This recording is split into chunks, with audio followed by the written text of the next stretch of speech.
Welcome to Connect Canyons. Today we're going to discuss movies, books that have gone from page to screen, or books that we want to go to screen. I have the honor of speaking to Gretchen Zeissef, our librarian specialist for the district, who is an expert on all things books, Maria Jones, a teacher librarian from Corner Canyon. Thank you for joining us, ladies. Thanks for having us, Stephenie. We're excited to be here. Now let's get started. When I heard that we were going to do, when we discussed doing page to screen, my little heart went aflutter, because nothing is better than a book that you get so into that you want it made into a movie. Are there some books right now that you are just dying to have made into movies? Well, we were talking earlier about Lunar Chronicles, which is a fairy tale retelling that takes place in a dystopian world that has science fiction and fantasy elements. And that would be the one I am waiting for, and I'm happy to announce that it's been opted as an animated series. And that's the form that I want to see it in, because I think animation in this case would be able to represent the world that was created by the author in the best way possible. So often I think when we watch movies, that's the hardest part, is when you've read a book and you have this image in your head of what the character should look like, or what it should, like the magical things that happen in the movie, what they should look like.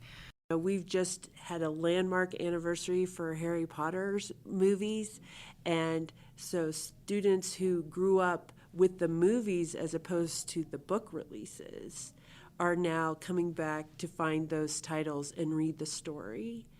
And I find that people who have read the books, when they see the movies, it's a richer experience because they understand what's not happening in the movie. They have that context. Because you can't show everything when you make a movie the same way you can if you're writing, a 500-page book. There's this awesome poster that we actually have down in our copy center that is a picture of an iceberg, and it has the tip of the iceberg is the movie, and all the under the water is the book. And it's such a great illustration of what really happens when you read a great book. It just can't all be in the movie, but some movies do such a great job of including just enough that the story is intact. You don't get the little tidbits that you would from the book, but it's enough to whet your appetite if you haven't read the book to then go back and read the book. One of the things that I find interesting about the Harry Potter series is my son got very into the books, and he would not watch the movies until he'd finished the books. And I would harass him, and I'd be watching Deathly Hallows, and I'd be like, you want to come watch it? I haven't finished the book yet, Mom! And I thought, hey, this is a great tool. Like, if there are movies that you're aware of that are good for your kids, this is a great way to get them reading. Because even Diary of a Wimpy Kid, like, my kids really loved the movies.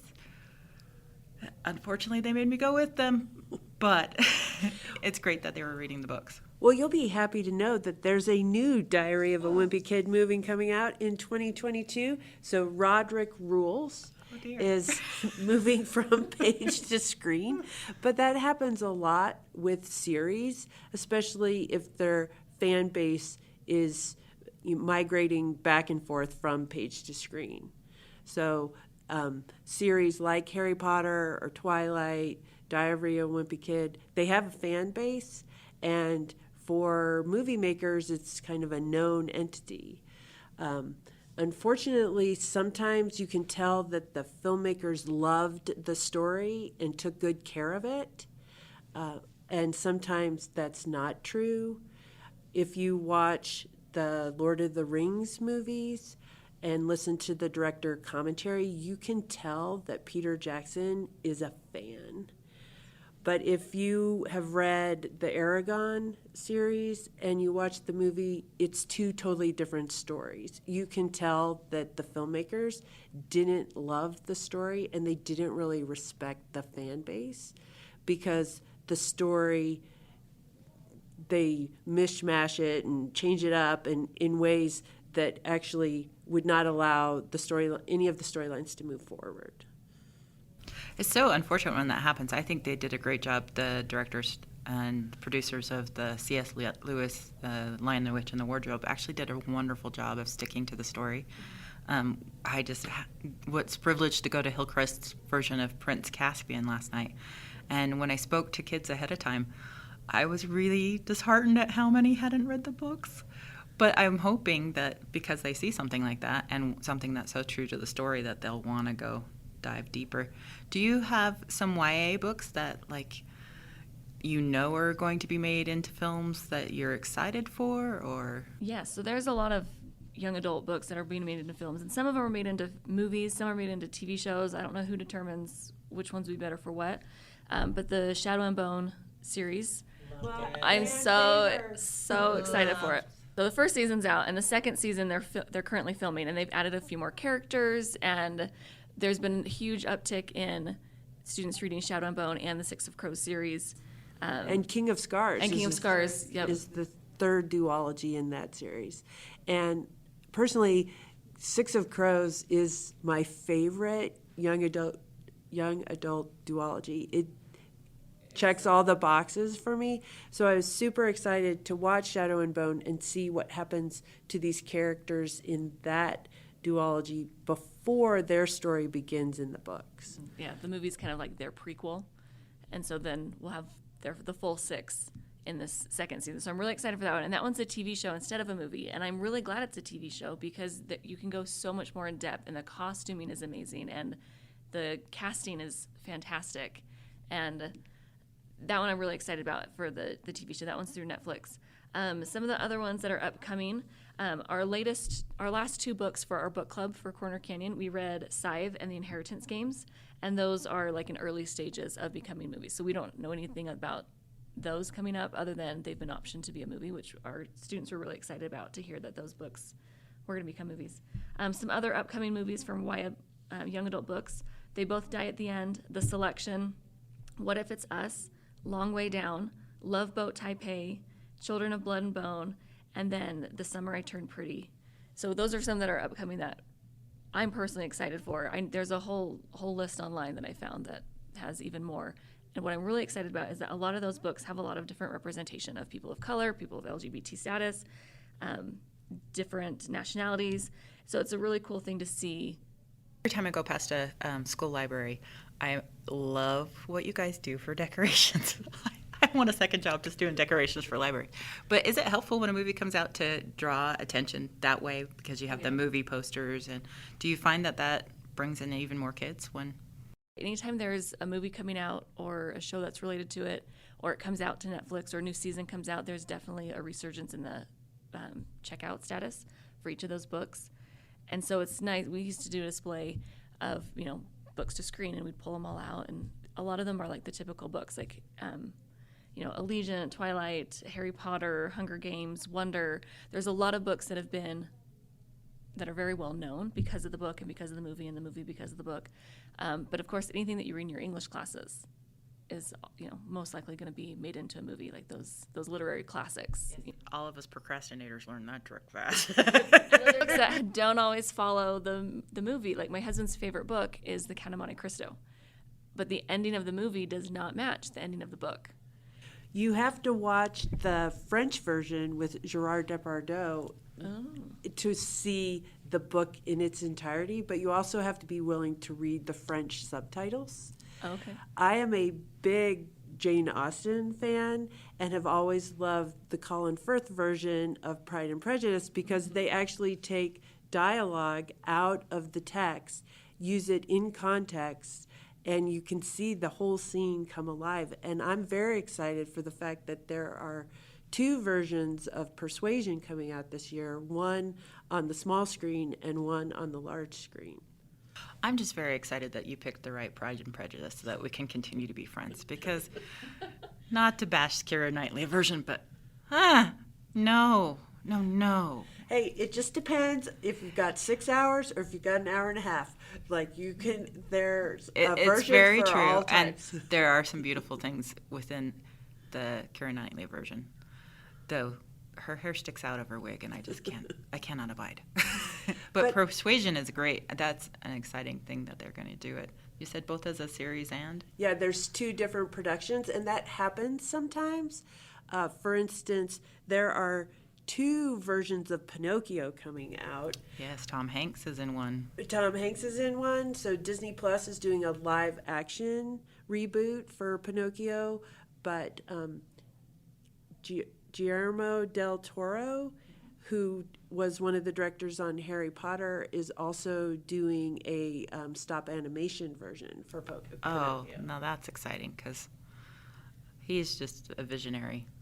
Are there any more children's books that, like, younger age? Well, my current favorite was I recently watched The Mysterious Benedict Society on Netflix, and that follows kind of a team of children who are in this dystopian experience, and there are problem solvers, and one of the female characters is like I'm like, okay, I want to be her when I grow up. So if you're not familiar with the Mysterious Benedict Society, you could read the books and then watch the Netflix series. Or you could do the reverse, which is watch the Netflix series and then find the broader world through reading the books. Which age group is that? I would say that's middle school to high elementary, 4th and 5th grade. Certainly for every family, I recommend that you check the rating on Netflix and their recommended viewership. But we had the books on our elementary shelves. The books are perfectly fine. Maria mentioned Wonder. A lot of people are familiar with Wonder, both the book and the movie. The author has a new book called White Bird, which is a Wonder story, which is also being made into a movie. So it occurs in the same universe. There are several other Bad Guys, which is a graphic novel series, is being made into an animated movie. Matilda by Roald Dahl is being made into a live action movie, but instead of being based on the book, it's actually based on the play. So if you've seen clips on YouTube or you've had the privilege of seeing it live and in person, you'll be a big fan of this movie. Emma Thompson plays Miss Turnbull. Oh, Trunchbull. Trunchbull. I would have guessed you would have said Miss Honey. So it's I going to know. be even better seeing her as Miss Trunchbull. What? That's fantastic. One of my favorite scenes is the song from Matilda that they did on the Academy Awards, where it's just the children actors singing, and I wanted to show that to like every student. Say, this could be you. You could grow up and do this as a job. I may have done an ugly cry during the stage version of Matilda because there's so many things that are just so touching about that. And the original Danny DeVito version is, if you want to go back, I showed it to my children thinking, some of the special effects in this are actually fairly cheesy, but they were all over it. They loved. I mean, there's nothing like seeing the kid eat that big giant chocolate cake and having everybody cheer for him. I feel like people should do that for me. So, Lyle Lyle Crocodile is a picture book that's being made into a movie. It's about a family that moves into a townhouse in New York City only to discover that there's a crocodile in their bathtub, and the crocodile becomes like a member of the family and helps the family, but then one of the neighbors decides that the crocodile should be in a zoo. So that's coming out, and it's always interesting when a picture book gets made into a movie because the filmmakers have to expand the universe. Which can be troublesome, and Dr. Seuss's wife was quite upset with. For a long time, she was not going to allow any more films to be made after Mike Myers butchering of the Cat in the Hat, because there was so much added to that, oh, I just rhymed too, that was not something Dr. Seuss would have approved of. But kind of in the same vein of Cloudy with a Chance of Meatballs, was a picture book before it was a movie. And so you have to really expand that universe in order to tell that story, because it fits really well as a book, but it may not translate as well to the large screen.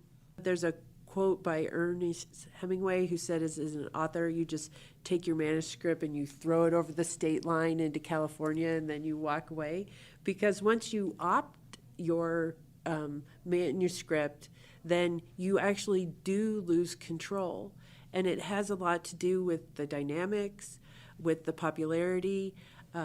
At the beginning of Harry Potter, there was some talk about Warner Brothers like producing it here in the United States, and J.K. Rowling had enough clout to say there's no way that's going to happen, and so it was produced and in the UK, but also all the actors were British, because that was representation of her story, and she had the ability to do that. Not every author does.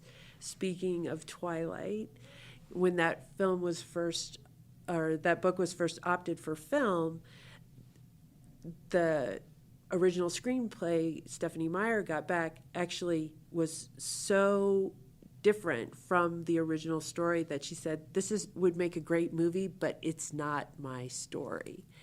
And over time, she also was able to get those rights back and then sell them again to a production company that took more care, but maybe not enough care of the story in order to bring it to screen. Yeah. There is a young adult book that I thought the movie was better than the book, and it was Dumplin by Julie Murphy. I liked the book. I thought it was a good book, but I felt like the beginning of the book was kind of a little more all over the place, and having it made into a movie, the movie really focused the storyline and kind of took away some of that wishy-washy with the boyfriend. Like, were they dating? Were they not dating? What's going on with the mom? Like, it just kind of really focused it. Mm-hmm. Mm-hmm. Yeah, so I thought they did a really good job converting that into a movie. So if you read Barry's Peter Pan, Peter is a little bit more of a wild child than the original Disney cartoon. And it's a little more violent. It's more like a Grimm's fairy tale than the Disney-fied version of a lot of our classic fairy tales. But Disney is also bringing a live-action Peter and Wendy to Disney Plus this year, and I'm not sure whether or not it'll be on the big screen first or it'll premiere on Disney Plus.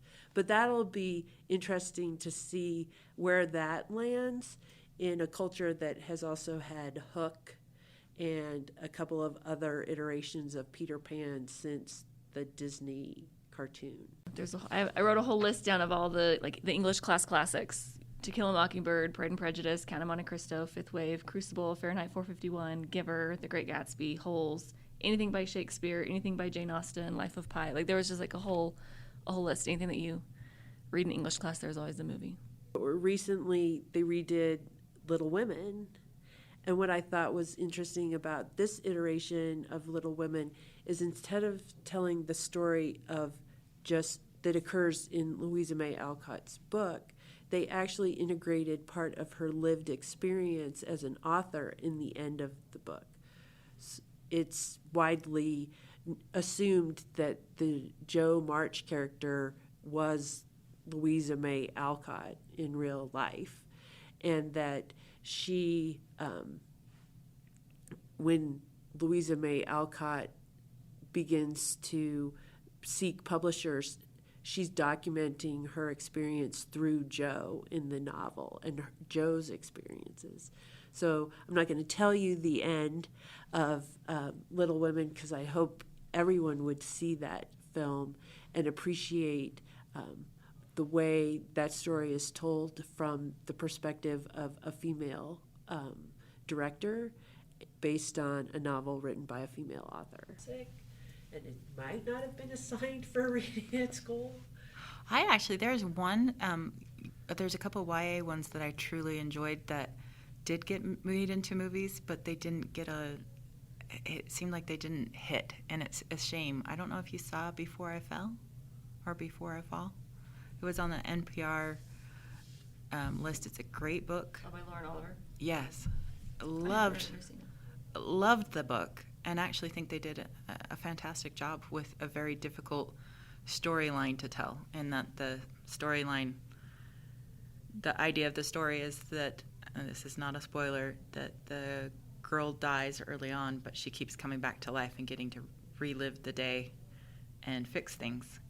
And it is beautifully done. And I actually truly enjoyed the Vampire Academy that they made. And they're making a new one. Oh, yes! All things old are new again. Love it. I love the Vampire Academy. A lot of movies or other media that we consume, we don't actually connect it back to the printed work. So Mean Girls started out as a nonfiction book about bullying, and then they were able to kind of lift the ideas that were presented in the book and make Mean Girls the movie, and now it's a play. Well, that's because Tina Fey's a genius. And I do believe that her husband actually wrote the music part for the play, which apparently genius runs in their family. Well, there are so many literary connections to the media that we consume that I recommend that as a family, you decide, how you're going to engage with the different forms. In our family, the rule was you had to read the book before you could see the movie. So we read Harry Potter as a family as it was coming out before the films. And that was a really rich experience for us, because then we had all kinds of conversations about the film where my children were thinking critically about what they were and were not seeing on the screen. The same way with like Hunger Games, the way that was translated to screen, why were these scenes important? Why did the characters follow this arc as opposed to maybe what was on the page? And, how they engaged with the world.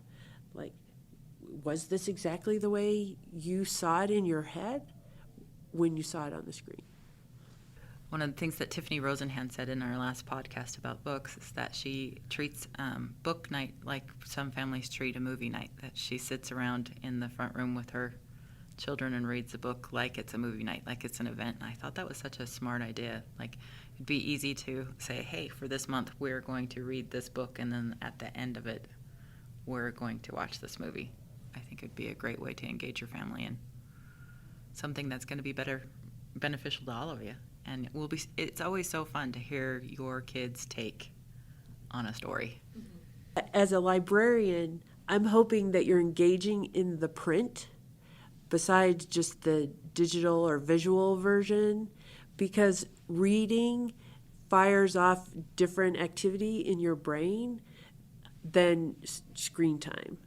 And so if you want to build those synapses, and especially the perseverance it takes to start a book and end a book, start with the book if you can, and then have that cognitive experience, especially if you can share it and talk about it and build that kind of dialogue within your family, and then go see the movie or watch the series. But don't replace the printed word with the adaptation.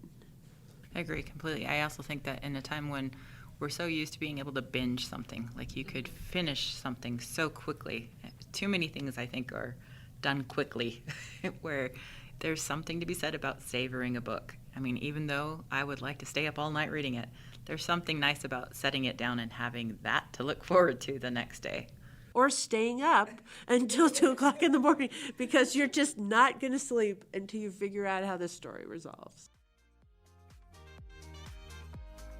Thank you for listening to Connect Canyons. If you have story ideas, drop us a line. Once again, we'll be back next month with more great reads.